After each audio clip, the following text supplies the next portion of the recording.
வணக்கம். நான் Gajarathan Nagaratnam, law of attraction mind coach.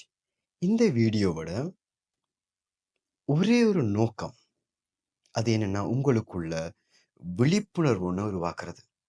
இந்த வாழ்க்கையோட ஓட்டத்த தாண்டி, இந்த வாழ்க்கைன்னு என்னன்னு உங்களுக்கு திரும்பி பார்க்க வைக்கிறது. நம்ம இந்த லைஃப்ல ஏதாவது ஒரு பிரச்சனைகள் வரும்போதோ, இல்ல எங்களோட ஆசைகளுக்கு அத அடையறதுக்கு ஏதாவது ஒரு முட்டுக்கட்டையா சில விஷயங்கள் நடக்கும்போதோ, எனக்கு நிறைய கமிட்மெண்ட் இருக்குது. எனக்கு என்னோட குடும்பத்த பார்த்துக்கொள்ளணும். என்னோட கனவுகளையும் தாண்டி எனக்கு ஒரு வேலை போதும். இல்ல இந்த வேலையோடயே நான் இருக்க வேண்டிய ஒரு கட்டாயம் இருக்குன்னு சிந்திக்கும் போதும், இந்த வாழ்க்கை அது மட்டும் இல்ல. உங்களோட ஆசைகளையும், உங்களோட கனவுகளையும் நிறைவேற்றிக் கொள்றதுக்கான ஒரு விளையாட்டு மைதானம் தான் இந்த life. Life is a game, play it என்று நீங்க அறிஞ்சு கொள்ற அந்த அறிவு தான் ஆகர்ஷ்ண அறிவுன்னு சொல்றேன். இப்ப இத பத்தி நிறைய புத்தகங்கள் பேசுது இல்லையா? ஆனா அந்த புத்தகங்கள் படிச்சுமே, எனக்குள்ள இந்த மாற்றத்த கொண்டு வர முடியல. நான் எல்லாம் ரெடியா இருக்கேன். ஒரு கொஞ்ச நாளைக்கு அந்த மோட்டிவேஷன்ல நான் சில வேலைகள பார்க்குறேன். அதுக்கு பிறகு இந்த எனக்குள்ள இருக்க அந்த அணையா நெருப்ப யாரோ தண்ணி ஊத்தி அணைச்சு விட்டுர்றாங்க. அது புகைஞ்சிடுதுன்னு சொல்றீங்க. அந்த அணையாத நெருப்ப எப்படி எப்பவுமே எரிய வச்சுட்டு இருக்கிறது? சில பேர் YouTubeல நிறைய வீடியோஸ் பார்க்குறீங்க. அஃபர்மேஷன்ஸ், விசன் போர்டுன்னு சொல்லி என்னோட ரூம் முழுக்க நான் எழுதி ஒட்டி வச்சிருக்கேன். எனக்கு பிடிச்ச பிஎன்எல்ஜி கார் ஒட்டி வச்சிருக்கேன். என்னோட கனவு இல்லத்த நான் ஒட்டி வச்சிருக்கேன். ஆனா, இது நடக்கிறதுக்கு எந்த வாய்ப்புமே என் கண் முன்னாடி தெரிய மாட்டேங்குதுன்றீங்க. அப்ப லோ ஆஃப் அட்ராக்ஷன் ஏன் இந்த வேல எனக்கு வொர்க் பண்ணதில்ல? ஆனா, சிலருக்கு அது வொர்க் ஆகிருக்கு. சில புக்ஸ்ல சொல்றாங்க, சில யூடியூப் சேனல்ல சொல்றாங்க. என்னோட ஃப்ரெண்ட்ஸ் கூட சிலது யூஸ் பண்ணி வொர்க் ஆயிருக்கு. ஆனா, எனக்கு அது வேலை செய்யல. எதனால ஒருத்தங்களுக்கு அது வேலை செய்யுது, மத்தவங்களுக்கு வேலை இது எங்க என்ன டிஃபரெண்ட் அங்க மேக் ஒரு ஒரு சென்ஸ் ஒண்ணு அங்க மேக் ஆகுது இல்லையா? ஏதோ ஒண்ணு அங்க நடக்குது. அது என்னன்றத நான் எப்படி கண்டுபிடிக்கிறது?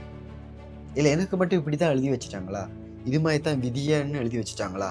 எனக்கு மட்டும் இப்படி நடக்கக்கூடாது அப்படின்னு கேட்டா இல்ல. இங்க நீங்க எல்லாரோட மனமும் ஒரே மாரி இயங்குதில்ல. நீங்க எல்லா வேலையுமே தனித்துவமானவங்க தான். அவங்கள போல நீங்க இல்ல இல்லையா? இங்க வெறுமனே இந்த லைஃப் எப்படி இயங்குதுன்ற ஒரு ஒரு அறிவை நீங்க எடுத்துக்கொண்டாலே போதுமானது. ஏன் இந்த புத்தகங்கள், இந்த அஃபர்மேஷன்ஸ்ன்னு சொல்லப்படுற விஷயங்களோ, இல்ல கிராட்டிட்யூட் எனக்குள்ள பெரிய மாற்றத்த கொண்டு வரலன்னு கேட்டா, உங்களோட மனதுக்கும், இந்த நீங்க பார்க்குற இந்த ரியாலிட்டிக்கும், இந்த புக் சொல்ற, இல்ல நீங்க எடுத்துக்கொள்ள நினைக்கிற இந்த கனவு உலகத்துக்குமே நிறைய வித்தியாசம் இருக்கு. நீங்க எப்பயாவது போட்லயோ, இல்ல ஷிப்லயோ, கார்லயோ போம்போது இந்த வொமிட் சென்ஸ் எப்பயாவது ஃபீல் பண்ணியிருக்கீங்களா? வாந்தி வர்ற மாரியே ஃபீல் ஆகுது எனக்கு. எனக்கு ட்ராவல் பண்ணும்போது, பஸ்ல போம்போது வொமிட் வந்துரும். ஃபீல் பண்ணியிருக்கீங்களா? ஏன் அது அப்படி ஆகுது? ஏன்னா, உங்க உங்க கண்ணு உங்க மூளைக்கு ஒரு விஷயத்த குடுக்குது. நீங்க ஒரே இடத்துல ஸ்டில் அப்படியே உட்கார்ந்திருக்கீங்க. நீங்க எங்கேயுமே ட்ராவல் பண்ணல. நீங்க எங்கேயுமே மூவ் பண்ணல. ஏன்னா நீங்க கண்ணு வழியா நீங்க ஃபோன் பார்த்துட்டு இருக்கீங்க. இல்ல உள்ளுக்கு இருக்க ஸ்க்ரீன் பார்த்துட்டு இருக்கீங்க. உங்களோட கண்ணு மூவ் பண்ற மாரி எதுவுமே பார்க்கல. அது ஒரு ஒரு இடத்த உத்து கவனிச்சுட்டு இருக்கு. பட் உங்களோட காது வழியில ட்ராவல் பண்றதுக்கான அந்த வேலைப்பாடுலாம் நடக்குது. உங்க காது சென்ஸ் பண்ணிக்கொள்ளுது. நீங்க ஒரு இடத்துல இல்ல. நீங்க ட்ராவல் பண்ணிட்டு இருக்கீங்க. அது மூவ் பண்ணும்போது அடிக்கிற காத்துக்களும், இல்ல நீங்க ஃபீல் பண்ற வேயும், காது உங்களோட மூளைக்கு ஒரு சிக்னல் அனுப்புது. நீங்க ட்ராவல் பண்ணிட்டு இருக்கீங்க. பட் கண் என்ன நெனப்புது? இல்ல நீங்க ஒரே இடத்துல உட்கார்ந்திருக்கீங்க. இப்படி மூளை குழம்பி போகுது. இதுல யார் சொல்றது உண்மைன்னு தெரியல. அப்ப அது என்ன நெனச்சுக்குதுன்னா, நீங்க ஏதோ ஒண்ணு ஒரு விஷம் மாரி, இல்ல பாய்சன் மாரி விஷயம் ஒண்ணு நீங்க சாப்பிட்டீங்க. அதனால தான் உங்களுக்கு இப்படி ஒரு ரியாக்ஷன் வருதுன்னு நெனச்சுட்டு, அத வெளியில தள்றதுக்காக அது வொமிட் பண்ண ஆரம்பிக்குது. வொமிட் பண்ற மாரி உங்களுக்கு சில சிக்னல குடுக்க ஆரம்பிக்குது. இதுதான் அங்க நடக்குது. இதே மாரி தான் உங்க கண்ணு வழியில ஒவ்வொரு நாளும் காசுக்காக ஒருத்தவங்க வேலை செய்றாங்க. பணத்துக்காக சண்டை போடுறாங்க. உறவுகள் பணத்த இம்பார்ட்டன்ட்டா பார்க்குறாங்க. பணம் சும்மா வராது. யாரும் உட்கார்ந்துட்டு வீட்ல இல்ல. காலையில 6 மணிக்கு ரோட்ல போய் பாருங்க. எத்தன பேர் பஸ்ல அடிச்சு புடிச்சு ஓடுறாங்க. இத கண்ணு வழியா நீங்க பார்த்துட்டு இருக்கீங்க. பட் புத்தகங்கள் என்ன சொல்லுது? உங்களுக்குள்ள அணையா நெருப்புல ஆசையும், உங்களோட செயல்களும், இந்த பிரபஞ்சத்து மேல நம்பிக்கையும் இருந்தா போதும்.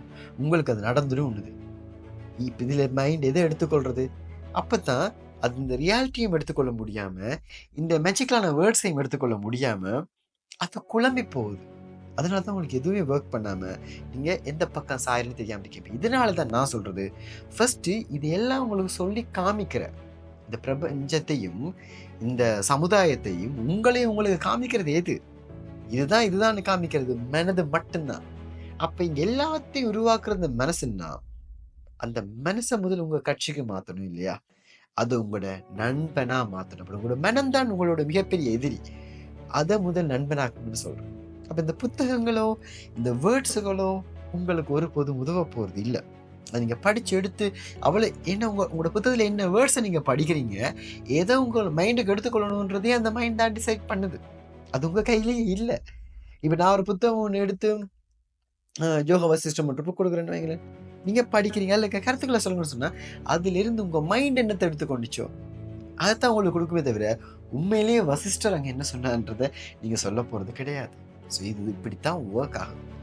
அப்ப முதல் இங்க உங்களோட மனம் ஏற்றுக்கொள்ள வேண்டிய விஷயம் என்னன்னா, முதல் உங்களோட அலைவரிசையை மாற்றணும். அதாவது உங்க மனமே உங்களுக்கு ஒரு விஷயத்த சொல்ல முடியாத அளவுக்கு, அது நெகட்டிவாகவும் சரி, இல்லை அதை அக்செப்ட் பண்ண முடியாதும் சரி, இது நடக்காதுன்னு சொல்ல முடியாத அளவுக்கு மைண்டை ஃப்ரெண்டா மாத்துறதுக்கான அலைவரிசைக்கு நீங்க மாறணும்.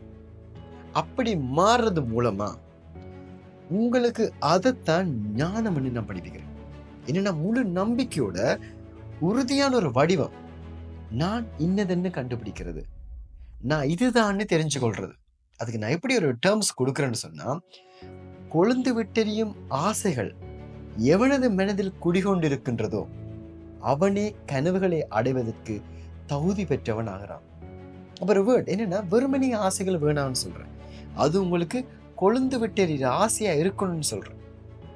அப்ப இதை உங்களோட மனம் எடுத்துக்கொள்ளணும். அதாவது ஒரு விஷயத்த ஆசைப்படுறது உங்களோட மனதை முதல் பழக்கணும். முதல் கொழுந்து விட்டெறிய ஆசையை உங்களுக்கு எடுத்துக்கொள்ள முடியுமா? நான் எப்போ கேட்டால் கூட உங்களுக்கு என்ன வேணும்னா கூட கேட்டால் கூட உங்களால் ஃபுல் அண்ட் ஃபுல் ஃபோக்கஸ்ஃபுல்லாக ஒரு விஷயத்த சொல்ல முடியாது.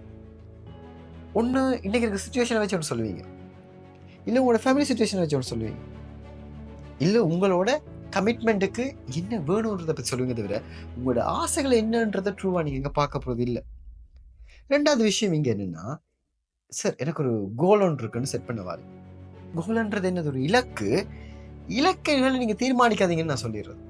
இலக்கில் என்ன, நான் ஒரு பிஸ்னஸ் ஸ்டார்ட் பண்ண போகிறேன், இல்லை நான் இன்னும் ஒரு 1 இயரில் இங்கே தான் இருக்க போகிறேன், அது இலக்கு ஏன் வேணான்னு சொல்கிறீங்க சார்? நல்லது தானே, ஒரு இலக்கு இருக்கிறது எனக்கு நல்லதானே. இன்னும் இலக்குன்னு சொல்லும்போது இலக்குக்கு உங்களுக்கு இடையில டைம் வந்தது, ஒரு காலம் இருக்குது. இத்தனை காலத்துக்கு அந்த இலக்கை வந்து அச்சீவ் பண்ண போகிறேன். அது எங்கள் லோ ஆஃப் அட்ராக்ஷனில் ஒர்க் ஆகாது. நிறைய பேர் இந்த லோ ஆஃப் அட்ராக்ஷன் சொல்லிட்டு கோல் செட்டிங் ஒரு ஆப்ஷன் கொடுக்குறாங்க. எங்கள் செஷனில் அது கிடையாது. இந்த கோல் செட்டிங் ஒரு ஆப்ஷனே கிடையாது. இங்கே உங்கள் ட்ரீம் என்னன்னு தான் கேட்பேன். உங்களுக்கு என்ன வேணும், ஒரு ட்ரீம் என்னது? அது இலக்கில் சேரப்பில்லை. ஏன்னா ட்ரீம் என்னென்னா, அந்த ட்ரீமுக்கும் உங்களுக்கு முடியல, அந்த கனவுகளுக்கும் உங்களுக்கு முடியல ஒரு கால இடைவெளி அங்கே கிடையாது. அது என்னது? இந்த செகண்டே நான் அந்த கனவுல தாண்டா இருக்கேன் என்ற அந்த மைண்ட் செட் தான் இருக்குமே தவிர, கனவு எனக்கு இவ்வளோ காலம் கழிச்சுன்றது இல்லை. உங்களுக்கு பிஎன்எல்ஜி கார் வேணுன்றது, எனக்கு எப்படியாவது பிஎன்எல்ஜி கார் இந்த மாடல் எடுக்கணுன்றது வந்து ஒரு இலக்கு.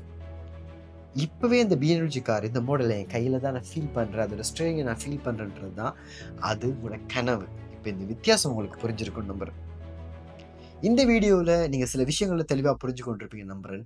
ஏதாவது டவுட்டில் இருந்துச்சுன்னா ஸ்க்ரீனிலும் கீழே டிஸ்கிரிப்ஷனிலும் உங்களுக்கு வந்து பிஎம்எக்டோட கண்டெக்ட் நம்பர் தர்றேன். என்னை கண்டெக்ட் பண்ணி கொள்ளுங்க. செஷனுக்கான டீட்டெயில்ஸ் கொள்ளலாம். இல்லை லோ ஆஃப் அட்ராக்ஷன் ரிலேட்டடாக நீங்கள் நிறைய ட்ரை பண்ணி உங்களால் எதுவுமே அச்சீவ் பண்ண முடியல, அது ஏன் ஒர்க் ஆகலை, நான் இதெல்லாம் படிச்சிருக்கேன், இப்படிலாம் செஷன் முடிச்சிருக்கேன், பட் எனக்கு எதுவுமே ஒர்க் ஆகலை, அது சம்மந்தமாக நிறைய டவுட்ஸ்கள் இருக்குது. லோ ஆஃப் அட்ராக்ஷன் சம்மந்தமாக பேசணும்னா நீங்கள் கண்டிப்பாக என்னோட அந்த நம்பருக்கு வந்து வாட்ஸ்அப் நம்பருக்கு கண்டெக்ட் பண்ணலாம். உங்களுக்கு வந்து டைம் எடுத்து உங்களுக்கு வந்து அழகாக அந்த விஷயங்களை வந்து எக்ஸ்பிளைன் பண்ணுவேன். ஏன் இது ஒர்க் ஆகலை, இது எப்படி நடக்குதுன்றதை அழகாக எக்ஸ்பிளைன் பண்ணுவேன். மறக்காமல் கண்டெக்ட் பண்ணுங்கள். இந்த வீடியோ உங்களுக்கு ஏதாவது வகையில் பிரயோசனமாக இருந்துச்சுன்னா இந்த வீடியோவை கண்டிப்பாக லைக் பண்ணுங்கள். நிறைய பேர் இந்த வீடியோ பார்த்துட்டு கமெண்ட் பண்ணுறதில்ல. கமெண்ட் பண்ணுறது மூலமாக தான் எனக்கு இருக்கிற ஒர்க் பிஸியெல்லாம் விட்டு இந்த வீடியோ ரெக்கார்ட் பண்ணும்போது ஒரு ஆல்மோஸ்ட் 1:12 இப்போ டைம் மார்னிங். ஸோ இந்த டைம்லேருந்து உங்களுக்காக நான் ரெக்கார்ட் பண்ணுறேன். இனி வந்து அதிகமான சப்ஸ்கிரைபர்ஸ் வரும்போது நான் வீடியோவாகவே இது மாதிரி வெறும் பாட்காஸ்ட் ஒரு ஆடியோவாக பண்ணாமல் நான் வீடியோவாக பண்ணுறதுக்கு முயற்சிகள் எடுக்கிறேன். ஸோ அதுக்கான முயற்சிகள் பண்ணணும்னு நீங்கள் கண்டிப்பாக கமெண்ட் பண்ணுங்கள். நீங்கள் உங்களோட பேர்களை கமெண்ட் பண்ணுங்கள், இல்லை உங்களோட எந்த ஊரில் இருந்து பேசுகிறத கமெண்ட் பண்ணுங்கள், இல்லை இந்த லோ ஃப்ரெஷ் சம்மந்தமான டவுட்டுகளை கமெண்ட் பண்ணுங்கள், பிரபஞ்சத்துக்கு நன்றின்னு கமெண்ட் பண்ணுங்கள். ஏதோ ஒரு வகையில் நீங்கள் எக்ஸ்பிரஸ் பண்ணும்போது தான் நானும் இதில் இருக்கேன்னு நீங்கள் காட்டிக்கிற மாதிரி இருக்கும். உங்கள் மைண்டும் அதை நோக்கி முதல் ஸ்டெப்பை எடுத்து வைக்கிறதுக்கு தயாராக இருக்கும். இந்த வீடியோவை கமெண்ட் பண்ணுங்கள், சப்ஸ்கிரைப் பண்ணிக்கொள்ளுங்க பிஎம்எக்டட் சேனலை. இன்னொரு வீடியோவில் நான் உங்களை சந்திக்கிறேன். நன்றி, வணக்கம்.